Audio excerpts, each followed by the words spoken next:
लोकसभा चुनाव को लेकर पूरे देश में इस समय चर्चाएं जोरों पर हैं और छठे चरण का प्रयागराज में जो है चुनाव होगा। और इस समय हम फूलपुर संसदीय क्षेत्र सीट पर हैं और ये झूसी का त्रिवेणीपुरम जो है इलाका है। हम यहाँ पर जो युवा हैं, नौजवान हैं, उनसे हम बात करेंगे कि इस बार के 2024 लोकसभा चुनाव में उनका प्रधानमंत्री किस तरह का व्यक्ति होना चाहिए। जी, क्या नाम है आपका? मोहम्मद हारून खान। क्या कहेंगे, आइए क्या कहेंगे, इस बार क्या चल रहा है दिमाग में आपको? हमारे दिमाग में चल रहा है कि हमें एक अच्छा सा नेता मिले जो बच्चों के लिए, खिलाड़ियों का गांव और अपने फूलपुर क्षेत्र के लिए विकास करे। जो कि हमारे पहले से विधायक थे प्रवीण पटेल जी, उन्होंने हमसे वादा किया है, मैं उन्हीं को जिताने की कोशिश करूंगा, प्रवीण पटेल जी को संसद बनाने का। और हमसे वादा खेल ग्राउंड देने का वादा किया है। जब ये विधायक थे, 3 बार विधायक रहे, इनके कार्यकाल में आपने देखा कि जो योजनाएं थी किस तरह से ज़मीन पर इन्होंने काम किया? नहीं, लगभग बहुत सारे काम किया इन्होंने। और इतना बड़ा क्षेत्र है, हर जगह आदमी नहीं पर मगर बहुत बेहतर आदमी है। और इन्होंने एक वादा भी किया, यही जो खेल ग्राउंड, इसीलिए हम लोग उनके साथ हैं और साथ रहेंगे। बिल्कुल सही। आइए, क्या नाम है आपका? विजय सिंह। क्या कहेंगे इस बार जो फूलपुर का जो यहाँ का चुनाव है, फूलपुर में आता है झूसी का त्रिवेणीपुरम, तो यहाँ किस तरह से जो युवा हैं, नौजवान हैं, क्या चाहते हैं आप लोग? यहाँ पे फूलपुर की जितनी भी आम जनमानस है, वो कस्बा क्षेत्र हो या फूलपुर के जितने भी 20 लाख वोटर, एक वन साइडेड एक तरफा फूलपुर प्रवीण पटेल जी के समर्थन में पूरा उठ जा रहा है। क्योंकि प्रवीण पटेल भारतीय जनता पार्टी की, माननीय मोदी जी, माननीय योगी जी की जो नीतियों पे और जो हमारे 2 वर्ष विधायक रह चुके हैं, जो जनता के बीच में हमेशा रहे हैं, तो फूलपुर ने ठान लिया कि प्रवीण पटेल को सांसद बना के दिल्ली भेजना ही भेजना है। अच्छा, ये जो विधायक थे यहाँ पे, तो इनका जो काम था किस तरह आपने देखा है वर्क? माननीय प्रवीण पटेल जी सर्वप्रथम तो व्यक्तित्व के सरल, सहज और व्यक्तित्व कितने धनी हैं कि अगर कोई कहे तो उनको कुर्ता पकड़ के भी अगर कोई काम करा सकता है तो माननीय प्रवीण पटेल जी से करते हैं। दूसरी चीज़, इनका एक जनता दरबार लगता है पेट्रोल पंप के बल। सारे जनता जानते हैं, जो विपक्ष की कुछ तुष्टिकरण की राजनीति करते हैं वो लोग कहते हैं प्रवीण पटेल जी कहीं आते जाते नहीं। मैं उनको मैसेज देना चाहता हूँ कि आप उनकी प्रोफाइल पेज बनी प्रवीण पटेल जी की, 13वीं कार्यक्रम हो या मृत्यु कार्यक्रम हो, कहीं पर भी जब उनको जहाँ खबर लगती है प्रवीण पटेल जी पहुँचे, रोड का विकास का कार्य हो, यहाँ पर भी घुरवा में एक चौड़ी जहाँ पे पानी लगता था, लोगों ने कहा कि सदन में, माननीय प्रवीण पटेल जी ने उसको अपनी फेसबुक पे वीडियो डाली है, उन्होंने सदन में इस चीज़ की आवाज़ उठाई कि वहाँ पे एक ओवरब्रिज बन जाए ताकि लोगों के, आम जनमानस को जहाँ नाव लग रहा है वहाँ की नाव की समस्या ना हो। और वहाँ पे बहुत जल्दी ही 24 सरकार आने के बाद वहाँ का भी कार्य शुरू हो जाएगा। कोरोना और जब बाढ़ और कोरोना, ऐसे में प्रवीण पटेल जी का काम आपने देखा है किस तरह से इन्होंने वर्क किया है जब संकट की घड़ी आती है? देखिए, कोरोना काल की बात है या इससे पहले की बात है, जब जब गरीब असहाय मजदूरों पे आवाज़ उठाने का ही प्रवीण पटेल ने किया है। मुझे आज भी वो दृश्य याद है कि जहाँ पे लोग बढ़ के हिस्सा नहीं लेते थे, वहाँ प्रवीण पटेल जी ने अपने गेस्ट हाउस के बगल में पैकेट और नाश्ता और खाने का प्रबंध किया था। वहाँ से लोग जाते थे, जो लोग कोरोना काल में नहीं आते थे उनके घर घर राशन पहुँचाना हुआ, वह समाज सेवी संस्थान के माध्यम से, अपने गेस्ट हाउस पर रुकने के माध्यम से, सैनिटाइज के माध्यम पर प्रवीण पटेल समर्थन हमेशा लिया और लोगों के लिए सदैव खड़े रहते हैं। बिल्कुल सही। लेकिन इंडिया गठबंधन कह रहा है रोजगार और महंगाई के मामले में सरकार फेल है। मैं कहना चाहूँगा कि जो लोग ये कह रहे हैं कि रोडाई, मैं एक चीज़ कहना चाहूँगा, मेरे दिमाग में सदैव ये बात रहती है कि अगर हम कोई ज़मीन 100 वर्ग गज की लेते हैं, अगर हम 2024 में वो 100 वर्ग गज की ज़मीन ले रहे हैं तो 2000 अगर हम 30 में उसको बेच रहे हैं तो हम क्यों बढ़ा के बेच रहे हैं? हम 10 लाख मिली तो हम 10 लाख में ही बेचें। पर अगर हम बढ़ा रहे हैं तो कहीं ना कहीं महंगाई बढ़ रही है, कहीं ना कहीं बेरोजगारी। 60 साल पहले भी अगर आप पीछे जाइएगा तो क्या रोजों का रोजगार था? क्या लोगों के पास खाने की थी? पर आज देखिए आप, राशन फ्री मिले, उज्ज्वल योजना है, रोजगार योजना है, तमाम प्रकार की योजनाएं भारत सरकार ला रही है। ऐसा नहीं कि रोज भाई थोड़ा बहुत जीडीपी को मैनेज करना है। इस गांव में आपने देखा कि प्रधानमंत्री आवास, किसान निधि सम्मान और इस तरह की जो और योजनाएं हैं, क्या लाभान्वित हुए गाँव में? अगर मैं बोलूंगा क्योंकि मैं गमछा डाला हूं तो लगेगा कि भाजपा का समर्थक है, भाजपा के प्रत्याशी नहीं बोल रहा है। आप इसको कभी ग्रास रूट पे जाइए, किसानों से पूछिए कि भैया अकाउंट में आ रहा है, नहीं किसान खुद कहेगा कि भैया पैसा आ रहा है। कॉलोनी में कच्चे मकान हैं, तो किसान से जुड़े हुए हैं, किसान परिवार से, किसान परिवार से हैं, और कच्चे मकानों में अभी वार्ड नंबर आपके छतनाग झूसी में 300 कॉलोनियाँ आ रही हैं। प्रधानमंत्री आवास योजना, जितने भी कच्चे मकान हैं वो किसी भी जाति का हो, धर्म का हो, मजहब का हो, चाहे मुस्लिम भाई हो, चाहे दलित समाज का हो, सबको अगर कच्चा घर है उस जगह पे कच्चे घर को हटा के पक्के मकान का निर्माण होना ही होना है। निश्चित तौर पे किसान के अकाउंट में किसान की खेती के लिए पैसा आना ही आना है।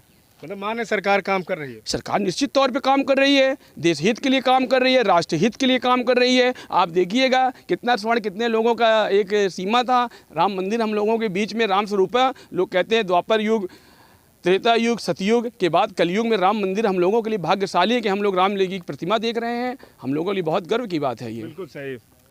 क्या नाम है? अनुराग चौधरी नाम है।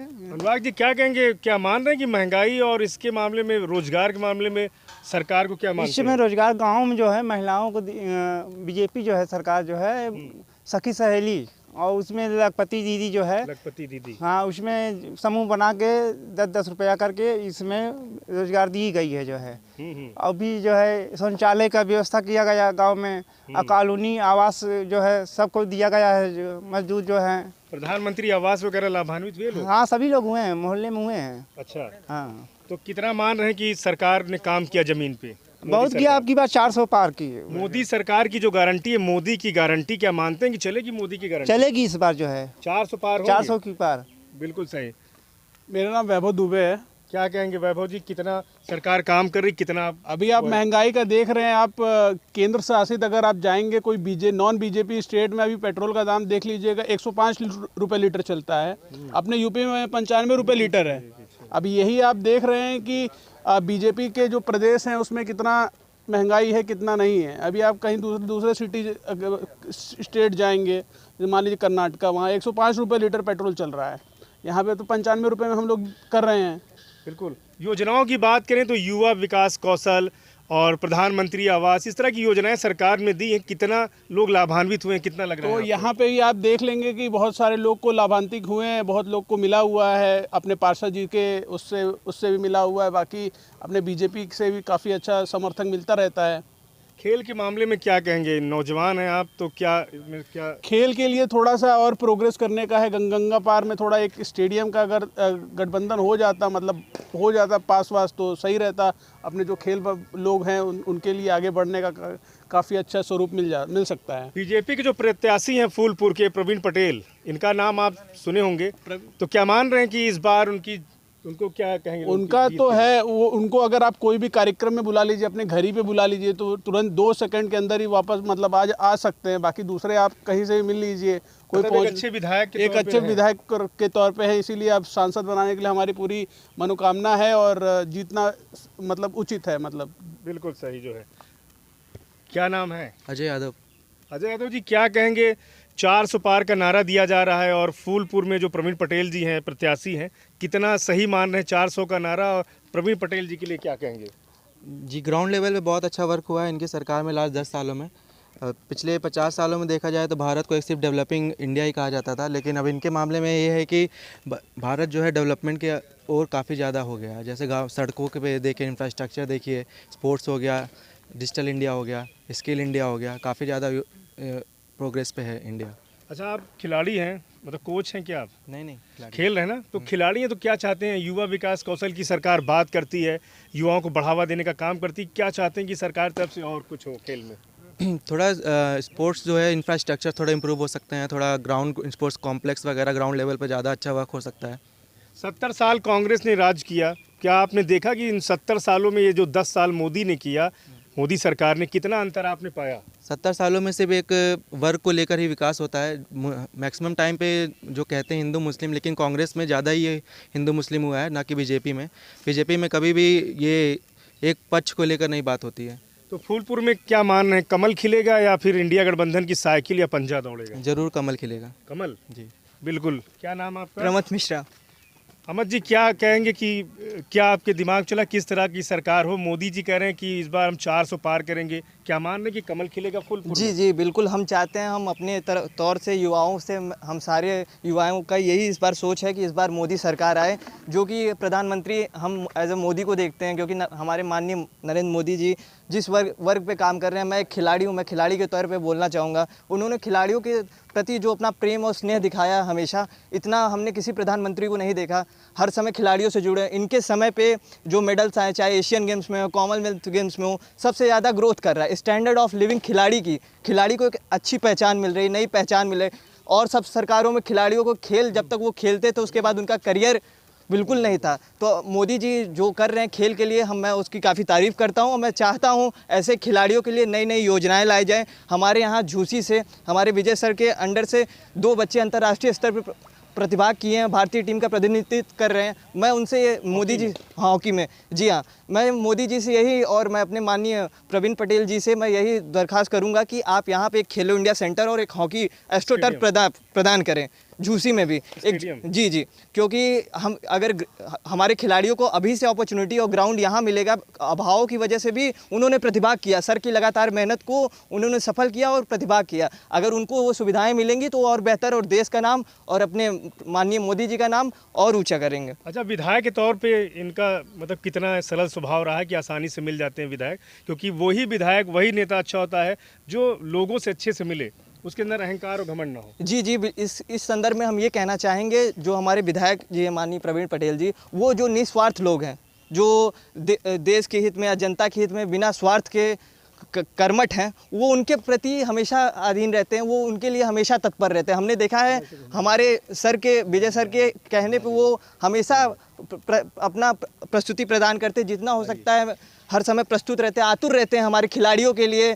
उनका इतना प्रेम और स्नेह है, इस स्तर पे हमने किसी मंत्री या किसी नेता को नहीं देखा जो खिलाड़ियों से जुड़ा है। चुनाव के बाद नेता बहुत बदलते, पर इनका जो संबंध है खिलाड़ियों से, जो निस्वार्थ प्रेम है इनका, उसको देख के ये काफ़ी काबिले तारीफ है। हमें भारत को मान रहे हैं कि फूलपुर में प्रवीण पटेल जी के नेतृत्व में कमल का फूल खिलेगा। जी, हम बस फूलपुर नहीं, हम मतलब इस बार भारत में चाह रहे हैं बीजेपी जो उनका 400 पार का नारा हो, इस बार फिर से वही सरकार बने, फिर से भाजपा की लहर जो 2014 में आई थी वो इस बार भी आए, और केंद्र में भी बीजेपी की ही सरकार बने, जिसके थ्रू हमारे खिलाड़ियों को और सभी वर्गों को फायदा हो सके, उनकी स्टैंडर्ड ऑफ लिविंग इम्प्रूव हो सके। क्या नाम है भाई साहब? पवन वर्मा नाम सर। क्या कहेंगे आप, यहाँ बच्चों को कोच हैं? जी, क्या कहेंगे, कितनी जो सरकारी योजनाएं हैं जमीनी स्तर पर आपने देखा कि लोग लाभान्वित हुए, फायदा पहुंचा, क्या कहेंगे ये सरकार लाभान्वित तो हो रहे, सही कह रहे हैं, सरकार तो फायदा दे रही है, लेकिन धीरे धीरे हम लोग भी चाहते हैं कि यहाँ पर एक जैसे आयुष्मान कार्ड है, प्रधानमंत्री काफी लोगों को सुविधा मिले, गरीब लोगों को फ्री में हेल्थ चिकित्सा मिल रहा है, बहुत सड़कें मेंटेन हो रही हैं। फ्री का राशन मानते हैं, दे रहे हैं, सही है? हाँ ठीक है, लेकिन ज़्यादा वो भी नहीं होना चाहिए कि फ्री की लालच में ही रहे। सरकार ये चाहिए कि भाई सबको सेटल करे अपने रोजगार के मामले में। क्या कहेंगे, सरकार को सही मानते हैं या फेल मानते हैं? नहीं, रोजगार में है भाई, देखिए किसी को एक बार की तो टिकट मिल जा सकता है, धीरे धीरे ही मिलेगा रोजगार, तो एक बार की किसी को दे सकते नहीं सरकार। जो खिलाड़ी के तौर पे क्या कहेंगे, प्रवीण पटेल जी यहाँ सांसद के प्रत्याशी हैं बीजेपी के, और कितना आपको लग रहा है कि इस तरह के जो प्रत्याशी हैं बढ़िया है? नहीं, प्रवीण पटेल जी बहुत सरल स्वभाव के हैं, और हम लोग विधायक रह चुके हैं ऑलरेडी 10 साल से, और इस बार सांसद में प्रत्याशी बने और जीतेंगे भी। बस यही मैं कहना हूँ, आपकी पार 400 पार। क्या मांग रहेगी आपकी विधायक जी से? विधायक जी से बस यही मांग है कि हमारे यहाँ खेल ग्राउंड बढ़िया से हम लोग के लिए सुरक्षित दें झूसी में। जी बिल्कुल सही जो है। तो ये त्रिवेणीपुरम का जो है ये इलाका है झूसी का, फूलपुर संसदीय क्षेत्र के यहाँ पे हमने जो युवा वोटर हैं उनसे हमने बात की, और सभी लोगों ने जो यहाँ के जो प्रत्याशी हैं प्रवीण पटेल जो है फूलपुर के, इनके लिए, लोगों के लिए सकारात्मक चीज़ें हैं दिमाग में। लोगों का मानना है कि इस तरह के अगर प्रत्याशी होंगे तो चाहे खेल हो, चाहे जो भी सरकारी योजनाएं हैं, उन सभी योजनाओं में इस तरह के प्रत्याशी लोगों तक, जो अंतिम पायदान में खड़ा हुआ व्यक्ति है, विकास की योजनाएं वहां तक पहुंचेंगी। ऐसे में इस बार फूलपुर की जनता ने कमल का फूल खिलाने का ठाना है, और यहाँ से जो युवा हैं उनसे हमने बात की है। श्रेष्ठ यूपी के लिए प्रयागराज से पवन देव।